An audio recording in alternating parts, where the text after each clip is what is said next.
A paz do Senhor, bom dia, boa tarde, boa noite. No momento que você esteja escutando, vendo este vídeo, meu nome é Davi Fleitas, sou pastor da Igreja Evangélica de Ruti, no cantão de Zurich, na Suíça. E como cada semana gravamos, amém, este estudo, esta escola bíblica que fazemos pelo Zoom, deixamos aí no YouTube. E vamos a continuar com o Evangelho. Estamos já no Novo Testamento. Você pode encontrar outros estudos, outras aulas do Antigo Testamento aqui também no YouTube da Igreja Evangélica de Ruti. E também está convidado para nos seguir em Instagram, em Facebook e no próprio site da igreja. Hoje falamos e estudamos, conhecemos um pouco mais o Evangelho segundo Marcos. Pero antes de entrar neste Evangelho, gostaria de dar uma pequena informação. Eh, Hay unos evangelios que se conocen como evangelios sinópticos. Evangelios sinópticos que son Mateus, Marcos, que vamos a estudiar hoy, y el Evangelio de Lucas, que estaremos estudiando, si Dios quiser, a próxima semana. Esos son llamados así, sinópticos, porque compartían muchos detalles en común, permitiendo compararlos e identificar semejanzas y diferencias. Esencialmente, estos tres evangelios narran a vida, a muerte y a resurrección de Jesús de manera semelhante, embora con algunas variaciones na orden dos eventos, detalles y énfasis. La palabra sinóptico significa vistos juntos o visto de un punto de vista común. Então, o Evangelho de Mateus, Marcos e Lucas compartilham uma estrutura narrativa semelhante com foco na vida e no ministério de Jesus na Galileia. Algo que você notará diferente no Evangelho de João, sim? Então, queria, antes de entrar no Evangelho de Marcos, ¿verdad? Ensinar isto, não? Você já tem um pouco mais de conhecimento sobre o que significa Evangelho sinótico, semelhante. Como sempre, conteúdo, vamos a hablar del tema central, autoridad en que fue escrito este Evangelio de Marcos, destinatario, finalidad y conteúdo del libro resumo y algunas peculiaridades que vamos a encontrar. Y como siempre, convidamos, leia a Biblia, leia o Evangelio, tome tiempo para meditar, amén, para escudriñar, tome tiempo para orar, a pedir al Espíritu Santo que fale a su vida. La palabra de Dios es viva y eficaz. Qual é o tema central do Evangelho de Marcos? Os feitos de Jesus Cristo, destacando como o servo de Deus em ação, que veio para dar a sua vida em resgate por muitos, incluindo os gentios. Este é o tema central, geral, do Evangelho de Marcos. Os atos de Jesus como servo, amém? De Deus em uma contínua ação que vem para morrer, incluindo também os gentios. Jesus em ação. No Evangelho de Mateus, vamos a encontrar como Jesus relata muitos discursos, mas no Evangelho de Marcos, a narração está focalizada na ação. E ele se apresenta muitas vezes como filho do homem, amém? Como um servo de Deus que veio para servir. Mostra suas emoções, compaixão, indignação, angústia, dor, amém? O Marcos se centra nessa forma humana, verdade, de Deus. Lembremos que Jesus era 100% homem e 100% Deus.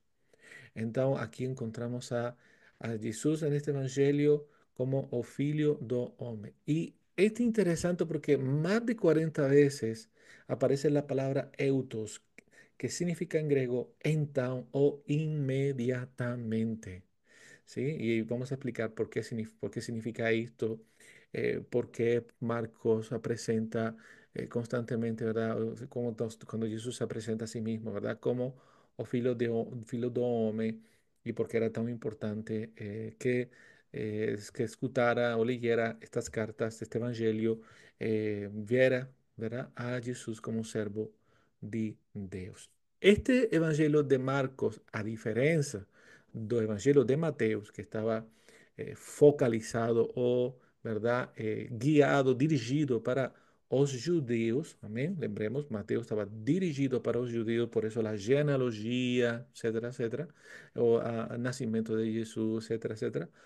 Este está orientado para los gentios y explica cuestiones judaicas, mas utiliza muchas palabras latinas. Especialmente este Evangelio de Marcos está orientado para los romanos, específicamente para los romanos, y por eso se usa palabras latinas. ¿Ven quién fue el autor? O libro no declara quién fue su autor, mas a tradição atribui isso a João Marcos. Você vai encontrar a persona de João Marcos, capítulo 12, verso 12 de Atos, capítulo 13, verso 5. Vamos a leer algunos de ellos, ¿verdad? Atos, capítulo 12, verso 12 del libro de Atos. Aparece también en 15:37 y es interesante. Atos, capítulo 12, verso 12 dice. Considerando ele a sua situação, resolveu ir à casa de Maria, mãe de João, cognominado Marcos, onde muitas pessoas estavam congregadas e oravam.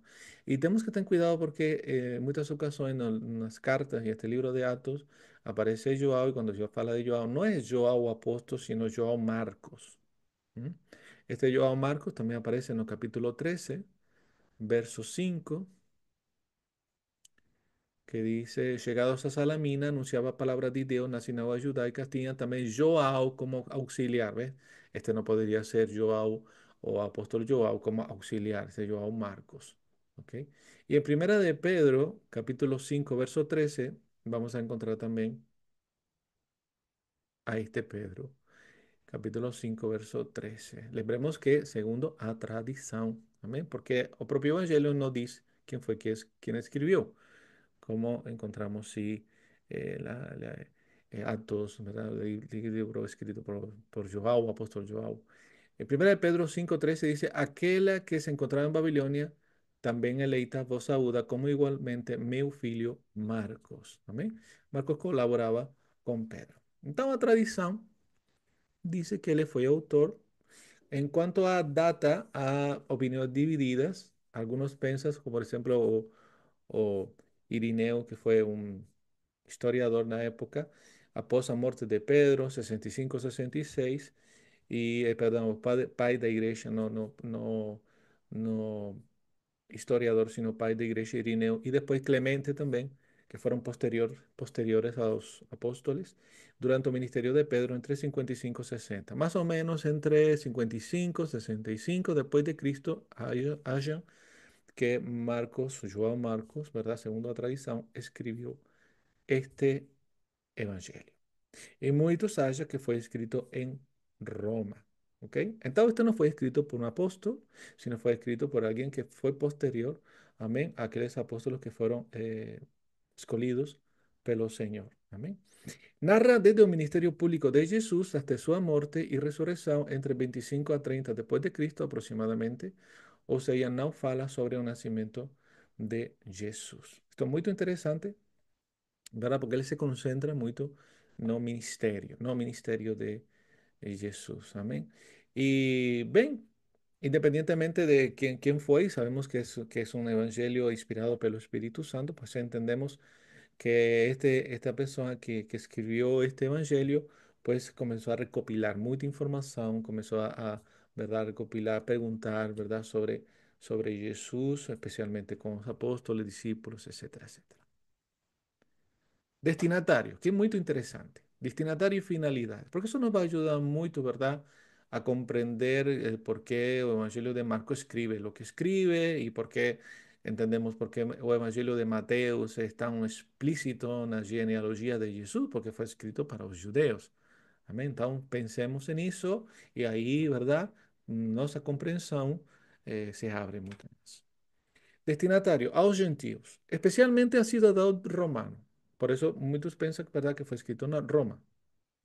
Y también porque usan muchas palabras latinizadas, en vez de usar palabras en griego, son nombres en griego. Por ejemplo, Marcos capítulo 4 21 cuando fala de que la luz es tracida para ser colocada sob homodius, es una palabra griega, estamos hablando no original, cuando fue escrito no original, en vez de decir al mudo selemín, usa una palabra latina que era modius. En el capítulo 6 27 dice especulador en vez de dos guardas. En el 1539 dice centurión, que es una palabra latín, ¿verdad? En vez de centurión. Y en el capítulo 12 verso 14 dice census, que es una palabra latina en vez de usar la palabra griega para tributo. Y él se da o trabalho de explicar los costumbres judaicos. Explica no capítulo 12 verso 42, porque una viuva pobre lanzó dos moedas o un cuadrante, ¿vio? Entonces, él explica cosas que para la mente, para el ciudadano judío, no habría necesidad de explicar porque están acostumbrados con esas palabras, pero en la mentalidad del romano no entendería qué era moedas, no entendería el valor, entonces dice un cuadrante. Dos monedas equivalen a un cuadrante, que es la moneda, o como lo entenderían los ciudadanos romanos. En el capítulo 15, verso 16, dice que él eleva a Cristo a un tribunal y explica o qué es ese tribunal y le dice, esto es o pretorio. ¿Ok? En el capítulo 7, verso 12, explica por qué los judíos lavan las manos y se traduce, ¿verdad?, como impuro, esto es sucio. Entonces usted ahí nota, ¿verdad? En esa forma que él explica las cosas, de que realmente ese evangelio no estaba siendo, porque no habría necesidad de explicar a un judío estas costumbres, estas palabras. Entonces se entiende, ¿verdad? Que está dirigido, focalizado para los romanos y se da explicación de costumbres judías. Capítulo 13, 3, verso 17, cuando falan de, verdad, de aquellos discípulos, Boanerges, dice, esto es filos do trovão. Para un judío esa palabra era entendida, Boanerges, más, ¿verdad? En griego, más para un romano no entendería esa palabra, dice filos do trovão, que es la explicación para Boanerges. Entonces, ¿cuál es el propósito de esto? O objetivo de Marcos es evangelizar o ciudadano romano carente de conhecimento teológico ou dos ensinamentos do Antigo Testamento. Y se lanza un desafío fuerte, ¿ok? Se lanza un desafío fuerte en el sentido de que estamos, ¿verdad? Hoy en día, você pensa, hoy en día, ¿quién no conoce de Jesús? ¿Quién no conoce la Biblia? ¿Quién no conoce la vida de Jesús, que le murió en la cruz do Calvario? Haverá ainda hoje tribus y personas de algunas religiones que no conocen de Jesús, ¿verdad? Y por ahí podríamos preguntar a misioneros, misioneras, ¿verdad? Que van por este mundo y ainda hay tribus y lugares donde Jesús no es pregado, mas a maioria do mundo conhece, verdade? Por causa da própria pregação do Evangelho e também pelos filmes, pelos documentais.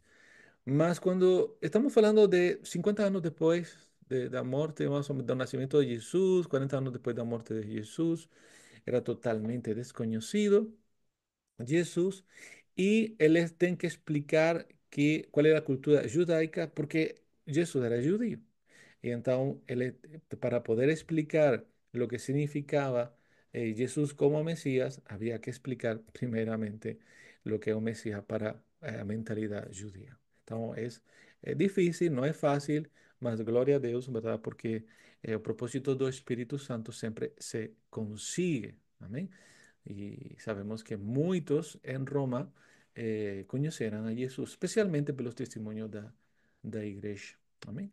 Conteúdo. Aquí encontramos los capítulos, do capítulo 1 até o capítulo 16, y está separado, ¿verdad?, por diferentes descripciones, do capítulo 1 hasta el capítulo, hasta verso 13. Encontramos a João Batista, o bautismo, tentación de Jesús, en ese mismo capítulo 1, o inicio do ministerio na Galileia. Capítulo 2 y 3, a oposición o ministerio de Cristo comienza. Capítulo 4, las parábolas do reino. De 5 a 7, ministerio en torno do mar do Galileia. De 7 a 9, Jesús ministra en Tiro, Cesarea, de Filipe y Decápolis. Y a conclusión do ministerio en la Galileia, en el capítulo 9. Jesus na Judeia, capítulo 10, capítulo 11, capítulo 15, a última semana da vida do Salvador, e o capítulo 16, a ressurreição de Cristo. Amém? Este é o conteúdo do Evangelho de Marcos. Vamos agora um pouquinho mais específico. Vamos a entrar un poquito más, ¿verdad?, en el resumen de este Evangelio, donde sí nos vamos a parar en algunas cuestiones y nuevamente, por favor, lea el Evangelio de Marcos con calma, con detenimiento, va a ayudar mucho a você comprender lo que aquí estamos estudiando. A preparação do ministério. Capítulo 1 inclui o ministério de João, aparece, ¿verdad? João, aquele profeta, depois do último profeta que foi Malaquias, aparece o profeta João, que é aquele que prepara o caminho, ¿verdad?, ao Salvador. E encontramos também nesse capítulo o bautismo e a tentação de Jesus. Marcos relata inmediatamente as atividades do Senhor, onde comienza o ministerio público de Jesús. E isso é uma constante no Evangelho de Marcos. Você vai encontrar palavras como imediatamente, depois disso, como se Jesus não parara de fazer coisas. Por isso é um evangelho que está muito focalizado na ação. Mientras que o Evangelho de Mateus fala muito, verdade, da pregação, do ensino, e aqui também, em Marcos também Jesus ensina, claro que sim, pero fala muito da ação de Jesus. Capítulo 1 até o capítulo 8 encontramos a proclamação. Liderados pelo anúncio de Jesus de que o reino de Deus está próximo. Vamos a ler. Marcos capítulo 1, Marcos capítulo 1, verso 1, 14 até 15. Depois de João ter sido preso, foi Jesus para a Galileia, pregando o evangelho de Deus, dizendo: o tempo está cumprido e o reino de Deus está próximo. Arrependei-vos e crede no evangelho. Amém? Já sabemos que o reino de Deus é Ele mesmo. Ele é o reino de Deus e o evangelho é Ele. Ele é as boas novas. Ele, amém, a salvação. E ele começa, verdade, a mostrar: eu sou o caminho, a verdade, a vida, eu sou, amém, o pão da vida, etc, etc. Sigue o exemplo da sua atividade na Galileia, aí onde vamos a encontrar o chamado dos seus discípulos. Vamos a notar cómo Jesús llama a discípulos muy variados, desde pescadores, hasta aquellos que cobraban los tributos, ¿verdad? Comienza a llamar varias personas diferentes, amén, para ser sus discípulos. También vamos a encontrar ahí varias curas y liberación, libertación, exorcismos y numerosos confrontos con los escribas y fariseos. A acção neste momento se concentra na região do Mar de Galileia. De Galileia, Jesus sigue para o norte, para Tiro, depois vai para Decápolis, retorna para Betsaida, na Galileia, depois vai para Cesaria de Filipe. E vamos a encontrar que en este Evangelio de Marcos, como a agenda lotada de Jesus. E fica claro que Jesus não desperdiciou um único momento durante seu curto, mas intenso ministério de 3 anos. Amém? Ele começou o ministério e não parou. Amém? Ele estava constantemente na ação, se não era pregando, era, verdade, libertando, sanando, e se não estava orando, estava com o Pai, y después, pues claro que sí, descansaba, comía y todo demás, que era, estaba en la carne igual que nos, precisaba de todo lo que nos precisábamos, mas él no desaprovechó ni un solo momento y eso es lo que vamos a encontrar, una constante en el Evangelio de Marcos. Jesús no paraba, una agenda lotada. Mas lembremos que esa agenda lotada não era a sua agenda, ele sempre dizia: a vontade do meu Pai, ela é, isso é ela que eu faço. Amém? Minha comida, minha bebida é fazer a vontade do Pai. No capítulo 8 até o capítulo 10, casi ao final, encontramos a pregação, o encontro crucial em Cesareia de Filipe, onde Pedro confessa que Jesus é o Cristo, se prepara o cenário para esse momento tão poderoso, tão maravilhoso como foi a transfiguração e a partida para Jerusalém, que é marcada por mais ensinamentos aos seus discípulos sobre a sua futura morte e a ressurreição do Senhor. Depois da Galileia, Jesus sigue para Jerusalém e para a cruz, mas primeiro ele vai da Galileia para a Judeia no sul. Os fariseus também continuam a lhe fazer perguntas complicadas e naquele momento os pensamentos do Senhor já estão focados na cruz. O capítulo 11, casi até o final, encontramos a paixão de Cristo. Los capítulos 16 de Marcos, últimos 6 capítulos, tratan da última semana da vida de Jesus. É o mesmo padrão que encontramos em Mateus, que toma os últimos 8 capítulos de 28, Lucas toma os últimos 5 de 24 e João é que mais toma os 10 de 21. A entrada triunfal de Jesus o leva a la purificação do templo, onde ele tira as mesas, y que por su vez lleva a debates con líderes judeos, culminando en su prisión, julgamento, muerte y túmulo vacío.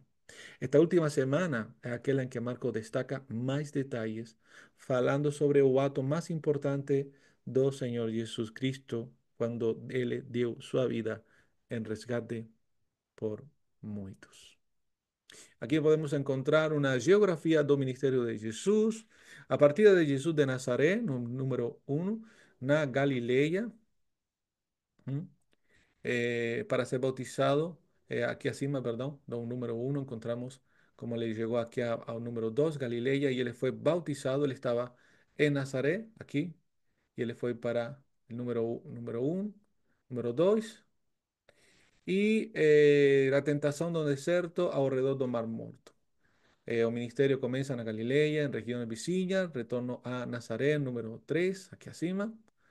Y Tiro, Sidón, liberta filas de un gentío, número 4. Aquí Tiro, más o menos. Decápolis, le cura un surdo mudo. Decápolis sería el número 5, estaríamos hablando de por aquí. Galilea Oriental, alimentación de 5.000, el número 6. Aquí por encima donde dice Bethsaida, más o menos para, ¿verdad? Eh, Conocer un poco la geografía, cómo él se movió. Caminó bastante. Dalmanauta, terra de Magdala, número 7. Encontramos aquí, perto do Mar de Galileia, Magdala, donde ele disputa con fariseos. Betsaida, número 8, donde cura un cego. Cesarea de Filipe, a confesión de Pedro, todo eso Cristo, número 9. Cesarea aquí acima. Transfiguración do Monte, número 10, aquí en el Monte Tabor. ¿Mm? Note cómo él, ¿verdad? Prácticamente su ministerio fue alrededor del mar de Galilea y sí, ¿verdad? También que después cuando llegó para Jerusalén estuvo en Jericó, Judea y demás, pero prácticamente su ministerio se concentró perto del mar de Galilea. A transfiguración del monte, el camino de Jerusalén y entrada triunfal. ¿Mm? Peculiaridades que vamos a encontrar en este Evangelio de Marcos. Palabras llaves o ideas características que tal vez no vamos a encontrar en otros evangelios, ¿no? Y vamos a prestar mucha atención. Marcos es un evangelio misionario. Su énfasis parece ser principalmente evangelista, porque él relaciona los aspectos importantes para pregar el evangelio a los perdidos, principalmente a los gentios que não têm conhecimento da lei ou da teologia. Então, por isso fala muito dos milagres de Deus. Os milagres de Deus e especialmente a morte vicária, a morte substitutiva de nosso Senhor Jesus na cruz do Calvário. Marcos omite o nascimento de Cristo e o conteúdo de muitos dos seus discursos, não porque não sejam importantes, mas porque para entender muitos dos discursos de Jesus é necessário primeiro entender o ministério, a morte e a ressurreição do Senhor. Marco é o evangelho dos gentios. Ele não menciona muitas costumes judaicas e quando ele fala alguma, ele mesmo explica. Ele também dedica tempo para traduzir palavras judaicas ou gregas para uma expressão latinizada, para que seja mais facilmente compreendida pela mentalidade romana. E por isso você comprende y entiende por qué Marcos, ¿verdad? Mateos tiene unos detalles, Marcos tiene otros detalles. Está focalizado para los gentiles. Entonces, hay muchas cosas que los gentiles no iban a comprender en esa época, ¿verdad? Porque si no tienen conocimiento de la teología judaica, no va a comprender. Então, Marcos apresenta a Jesus como o Mesías, como alguien que morre por nuestros pecados na cruz do Calvário, que precisamos, verdade, de nos arrepender de nossos pecados, porque Ele é o reino de Deus. Amém. E a mesma vez também fala dos milagres, verdade, que dão as sinais. Os milagres são sinais de que Ele é verdadeiro Deus, Ele é verdadeiro Messias. Marco é o evangelho do servo de Deus em ação. Detalla os milagres. Nota que a pesar de que este evangelio de Marco es más corto, tem quase o mismo número de milagres que Mateo y es más detallado. De un total de cerca de 35 milagres, Marcos menciona 18 en cuanto Lucas menciona 20 a pesar de ser mucho más longos. Hay una palabra que es eutus o euteus, que es una palabra griega que traducida es como en town o inmediatamente o sin demora o instantáneamente. Marcos usa 42 veces, más do que todo el Nuevo Testamento, para transmitir una idea de movimiento, de una actividad de continua y dinamismo. O sea, Jesús estaba aquí, después fue para allá, inmediatamente salió para Galilea, después fue para Betania, después se fue para acá y estaba constantemente en movimiento, pregando, ¿verdad? Mostrando el evangelio, preparando a sus discípulos, falando con los fariseos, amén, preparando su vida para dar en rescate de muchos, ¿no? Na cruz do Calvário. A través da frase o filho do homem, frecuentemente mencionada en Marcos, y así como el profeta Daniel fala sobre Jesucristo en su visión. Vamos a leer Daniel, porque esto es muy interesante. Daniel capítulo 7, verso 13 y 14.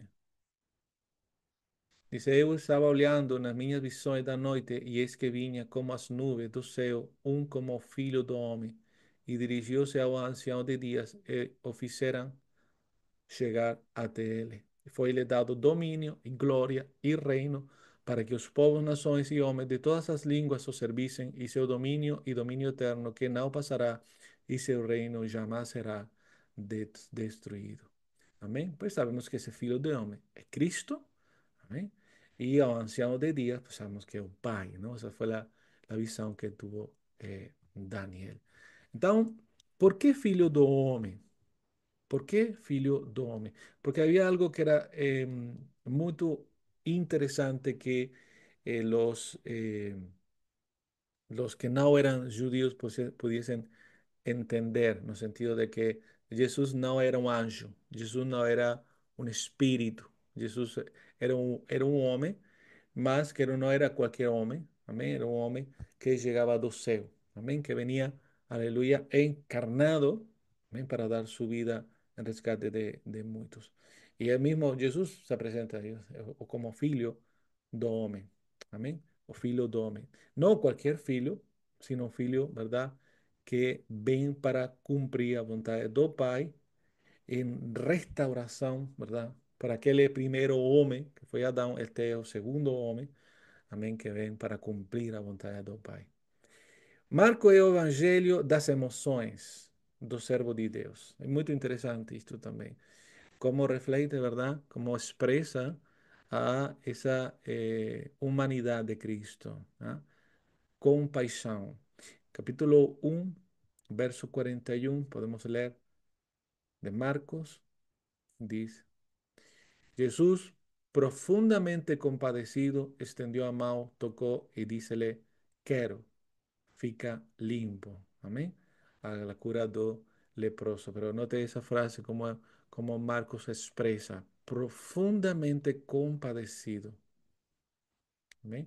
Mostra a compaixão de Deus. A compaixão de Deus. Capítulo, Marcos capítulo 6, verso 34, otro texto que vamos a encontrar y leer, que dice, ao desembarcar, vio Jesús una grande multidão e compadeceu-se deles, porque eran como ovelhas que não têm pastor. y pasó a ensinarles muitas coisas. Amém? E o capítulo 8, verso 2: Tenho compaixão desta gente, falou Jesus, porque há 3 dias que permanecem comigo e não têm que comer. Amém? Então, esta forma la que Marco expressa as emoções, ¿verdad? Que são emoções de Jesus, são emoções de Deus, ¿no? Nesse sentido, porque Ele é Deus, mostrando a misericórdia. E assim como Cristo também está em nossas vidas, é preciso também que em nossas vidas se expresse essa compaixão, especialmente pelos perdidos, amém? Sim, falamos de que estamos em Cristo, Cristo está em nossas vidas, mas se apresenta essa compaixão pelos perdidos, ao ponto de deixar muitas coisas que nos ocupam para levar, verdade, a Cristo a outras pessoas. Mas ele também mostra a indignação, capítulo 3, verso 5. Capítulo 3 dice, olhando ao redor, indignado e condoído com a dureza do seu coração, disse ao homem, estende a mão, estendeu-a e a mão lhe foi restaurada. Nesse momento, ¿verdad? En que os fariseus perguntaram que não era correto, não era lícito sanar, não? O sábado, porque lembremos que os fariseus levavam as leis, verdade? Além do próprio espírito da própria lei, no espírito do Senhor, não? E colocamos umas cargas muito fortes. Então, Jesus fala bem claro que o sábado, verdade? O homem não foi feito para o sábado, sino o sábado foi feito para o homem. E ele é nosso sábado. Quando me perguntam, a vezes me perguntam, pastor, e você guarda o sábado? Eu guardo o sábado porque o sábado é Cristo. Cristo é meu repouso. Amém? Então, ele é meu descanso. Aleluia. Então, que significa isso? Que não preciso ter um dia, amém, para lembrar de Deus. Todos os dias. Ele é meu pensamento, meu coração é dele. No verso 10, verso 14, no, a ver, 8:2, efectivamente, 8:2, dice, tengo compasión de esta gente porque há 3 días que permanecen conmigo y no tienen que comer. Y capítulo 10, verso 14, ¿ok? Sobre a indignação. Jesus, porém, vindo isto, indignou-se e disse-lhe, deixai vir a mim os pequeninos, não os embaraceis, porque dos tais é o reino de Deus. Aqui ele se indignou com os próprios discípulos, que tentaban, ¿verdad? Que reprendían para que las personas no trouxeran las crianças, para que Jesús las tocase. Y él se indignó. Amén. Él es el reino dos céus. Mas também encontramos momentos en que Jesús tiene angustia y dor. Capítulo 14, verso 33. Leemos. Y levando consigo a Pedro, Tiago y João, comenzó a sentirse tomado de pavor y de angustia. Un momento en que él estaba preparándose, ¿verdad? Para entregar, ¿verdad? Su vida por nos na cruz do Calvario y sufrir, ¿verdad? O tomar o beber a copa da ira. ¿Mm? Y no verso 34 también, ahí mismo, y le dice, a minha alma está profundamente triste, até a morte, ficai aqui e vigiai. Y permítame esclarecer que Jesús no tenía pavor, angustia o tristeza por morrer en la cruz del Calvario, ¿ok? Eso no fue por eso, porque para eso fue que Él deixou, amén, o reino dos céus. Ele vem para dar sua vida en propiciação por muitos. Não era pelo sofrimento na carne que ele iba a experimentar, pelos látigos, pelos cravos, pela corona de espinhos, derramar toda a sua sangue. Não, não, ele não estava triste ou angustiado de pavor por isso. Não, não, não. Es que aconteció una cosa en la cruz del Calvario que él nunca antes había experimentado y él exclama, Eli, Eli, lama sabachthani, o sea, pense por un momento en esa comunión eterna perfecta en amor con el Pai y él como hombre, no como Deus, mas como hombre, ¿verdad? Experimentó una separación, él se sintió abandonado, mismo que el Pai no abandonó, pero él se sintió abandonado porque por eso fue que preguntó. Él se sintió abandonado, pero él se sintió abandonado Porque estava em teu lugar e em meu lugar naquela cruz. Eu acho que eh, precisamos compreender isso. Precisamos entender isso. O custo, o preço de Jesus na cruz do Calvário. Ele deixou de experimentar a presença, o auxílio, a paz, o amor, o gozo, a alegria do Pai. Amém? Como humano, nesse momento, porque era pecado. Amém? Porque você e eu somos pecado. Ele estava no nosso lugar. E ele pagou esse preço para que você e eu nunca jamais sintamos algo parecido.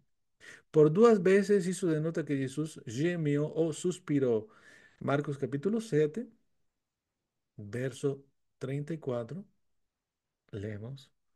Depois, erguendo os olhos aos céus, suspirou e disse, Éfata, que quer dizer, ábrete. E abriram-se os ouvidos e logo se lhe soltou aí empecilho da língua e falava desembarazadamente, como Deus, verdade, dio, conseguiu que aqueles sordos, verdade, e gago, falara. E também, ver capítulo 8, verso 12, diz, Jesus, porém, arrancou do íntimo do seu espírito un gemido y dice, ¿por qué pide esta geração un sinal? En verdad os digo que esta geração no se le dará un sinal alguno. ¿Mm? Wow. Tremendo esto, porque, por qué Jesús dice que arrancó do íntimo, dice esta versión actualizada de Reina Almeida, de revisión a Almeida, dice, arrancó do íntimo de su espíritu un gemido pidiendo una señal. Porque Jesús estaba presente diante de él. O sea, todo el Antiguo Testamento era una señal que focalizaba y señalaba a Jesús. Entonces Jesús estaba lá y ellos querían una señal. Jesús estaba ahí, Dios estaba ahí en medio de ellos. Emmanuel, Dios conozco, Dios estaba ahí con ellos y él estaban pidiendo una señal. Y él sintió, como leemos aquí, ¿verdad? Y se arrancó do íntimo de su espíritu un gemido. ¿Verdad? Como de tristeza, ¿no? Dice, estoy aquí, no me ven, ¿no? Estoy aquí, no me ven. Estoy aquí, no me reconocen. Están pidiendo una señal cuando todo lo que precisan soy yo. Tenemos que tener cuidado de estar pidiendo señales al Señor, ¿verdad? De que Él es nuestro Dios, de que Él es el Salvador. Y Él, hermano, ya Él murió en la cruz del Calvario, no precisamos más señal. Aleluya. Él es todo lo que precisamos. Grandes eventos que encontramos no Evangelio de Marcos, João Batista prepara o caminho, bautismo, tentação de Jesus, escolhendo aos 12 no capítulo 3, a alimentação dos 5.000, maravilhoso esse passagem, capítulo 6, como Jesus multiplica os peixes, amém? A transfiguração, capítulo 9, a entrada triunfal a Jerusalém, a última ceia, capítulo 14, a prisão de Jesus, julgamento e morte e a ressurreição no capítulo 16. Pasajes famosas que encontramos, y ya estamos terminando, en el Evangelio de Marcos. Ya sabemos que el resumen del Evangelio es, después que João fue entregue a prisão, Jesús veio para Galileia pregando o Evangelio do reino de Deus e dizendo, o tempo está próximo, o reino de Deus está próximo, se acercó a vocês, arrepéndanse y crean no Evangelio. En otras palabras, o tiempo ya llegó, o Mesías ya llegó, el reino de Dios está aquí, eu sou o reino de Deus, crean en mí, eu sou o Evangelio, peçam perdão, síganme. Otro pasaje muy importante, famoso, farei de vocês pescadores de homens, ¿verdad? Esa frase que le dio a Pedro. Los pecados perdonados al paralítico, ¿verdad? Para que supieran que le tenía poder para perdonar los pecados. Él le perdona los pecados y después le dice, levántate, y anda, escogiendo los 12.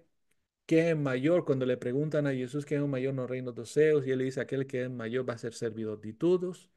Aviso sobre pedras de tropezo y inferno, deixar vida a minhas crianças. Cuando ven a aquel joven rico y pregunta qué le tienen que hacer, ¿verdad? Y Jesús le dice, bueno, has guardado los mandamientos. Y le dice, sí, desde criança yo guardé los mandamientos. Y Jesús le dice, olhando para ele, le dice, lo amó. Oye, esa frase maravillosa, dice que olhando para él, dice, o amó. Entonces le dice, vende todo que tens, dai para los pobres y sígueme. Infelizmente este joven dice que tenía muchas riquezas, ¿no? Pero más que tuviese muchas riquezas, que su corazón estaba atado a esas riquezas. Porque el Filho do Homem não veio para ser servido, mas para servir e para dar sua vida em rescate de muitos. A purificação do templo dos cambistas, quando ele entra, amém, começa a tirar as mesas. O maior mandamento, amarás a teu Deus com toda a tua mente, com todo o teu coração, com todas as tuas forças. Y ven, hay un texto del capítulo 16, dos versos 9 hasta el 20, donde algunos de los manuscritos más antiguos no incluyen estos últimos versículos del capítulo 16. Y si ellos no fueron escritos por Marcos, los críticos especulan que fueron adicionados más tarde para tornar un final menos abrupto. Mismo así, mismo que sean adicionados a posteriormente, que no fueron escritos por propio Marcos, no muda nada, no troca nada, simplemente, ¿verdad? Da un poco de, lo que intenta hacer, explicar un poco para finalizar el Evangelio de Marcos. Bien, a próxima semana continuaremos con el Evangelio de Lucas. Continuamos poco a poco entrando en este maravilloso Nuevo Testamento. Até então, que o Senhor derrame graça e paz na tua vida de forma poderosa.